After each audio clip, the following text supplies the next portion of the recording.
When I took my first crack at college many years ago, I was studying English with a focus in creative writing. I found myself in what I consider to be the best creative writing class I've ever taken, which is where I got this book with Marlon Brando on the cover, Critical Approaches to Writing About Film. I learned a megaton from this class. It was so fun. Our lectures were movie screenings, and I had the opportunity to analyze and write about some of my favorite films, everything from Jurassic Park to Fear and Loathing in Las Vegas. But I have been waiting many years for the opportunity to do a presentation based on my favorite movie of all time, Dr. Strangelove, or How I Learned to Stop Worrying and Love the Bomb. A hilarious dark comedy about the Cold War with global nuclear annihilation as the punchline. Dr. Strangelove, dripping with political satire, was released in 1964 and was the seventh film by prolific director Stanley Kubrick. Please don't let the age of this film fool you.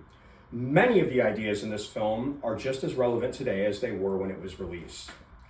During the Cold War, tensions were high between the US and the Soviet Union, and the threat of nuclear war was very real. In the film, US General Jack D. Ripper, played by George C. Scott, loses his mind and uses his authority as base commander to trigger a nuclear first strike against the USSR. His reasoning for doing so, he was convinced of an international conspiracy to add fluoride to the world's water supply in order to sap and impurify our precious bodily fluids, naturally. General Ripper believed that once the strike had been carried out, the American government would have no choice but to commit to total war with Russia.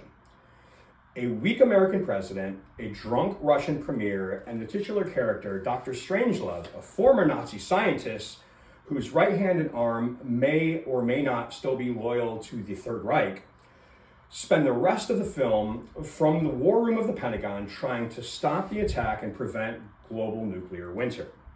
If that sounds like the setup to a joke, that's because it is, and hilarity ensues.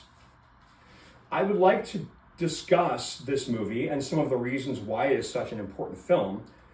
Hopefully, I will answer questions about why or how a comedy could be so important, and how a political satire from the Cold War is still relevant today. By the end of this presentation, I want you to have learned to stop worrying and love this movie. So why should you watch this movie? What needs or wants would be satisfied? First, let's discuss why we watch any movie: to be entertained. While not as critical as a physiological need like food or water, as humans, we do have a need for enrichment and stimulation, which is why we watch movies in the first place. When we watch a horror movie, we do it for the scares. When we watch a comedy like Dr. Strangelove, we watch for the laughs. But Justin, you may be asking, what could possibly be funny about a nuclear holocaust? Well, in a review published on July 11th, 1999, and available on his website, film critic Roger Ebert had this to say about Dr. Strangelove. Dr. Strangelove's humor is generated by a basic comic principle. People trying to be funny are never as funny as people trying to be serious and failing. The laughs have to seem forced on unwilling characters by the logic of events. A man wearing a funny hat is not funny, but a man that doesn't know he's wearing a funny hat, now you've got something. This is what makes Dr. Strangelove such a great comedy. It's too absurd to not find the humor in it. And sometimes humor makes it easier to process and discuss concepts or ideas that are uncomfortable or scary to us, like nuclear war. Have you ever heard the joke about why the chicken crossed the road? The answer, of course, is to get to the other side. But is that just an example of foolish anti-humor for children? Or is getting to the other side a punchline to a joke about suicide? Obviously, there's nothing funny about suicide, but the joke is funny because it isn't funny. So now that hopefully I've convinced you to satisfy your craving for laughs and entertainment in the form of dark humor, let's discuss our need for security and reinsurance. Could something like what happened in the film happen today? The short answer is maybe. But it definitely wouldn't be a comedy. During a radio interview on August 11th, 1984, President Ronald Reagan made the following joke off air during a mic check.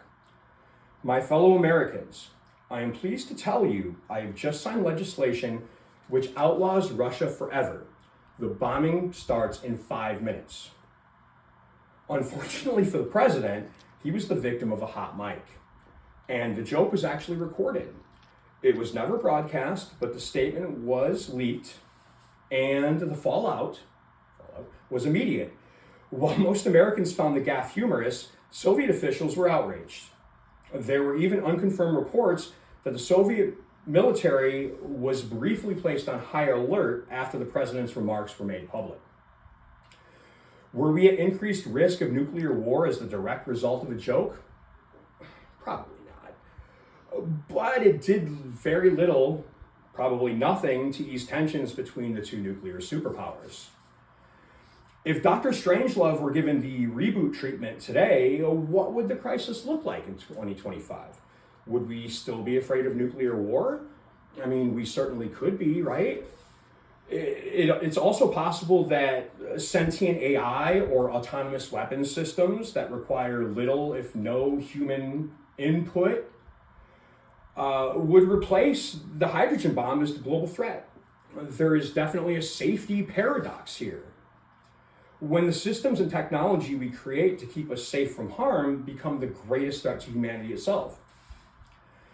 I really wish I had more time to explore with you the historical and cultural significance of this movie, as both subjects are target-rich.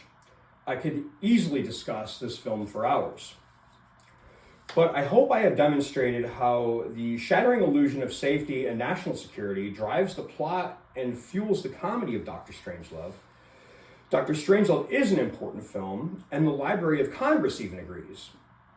In September of 1989, the LA Times reported the following.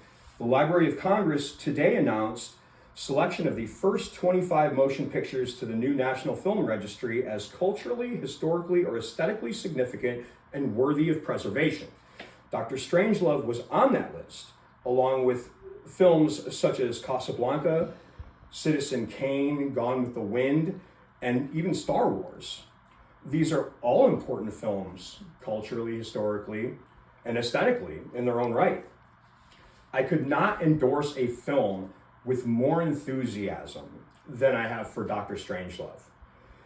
Enjoy it as a political thriller, laugh at the comedy, love it for both.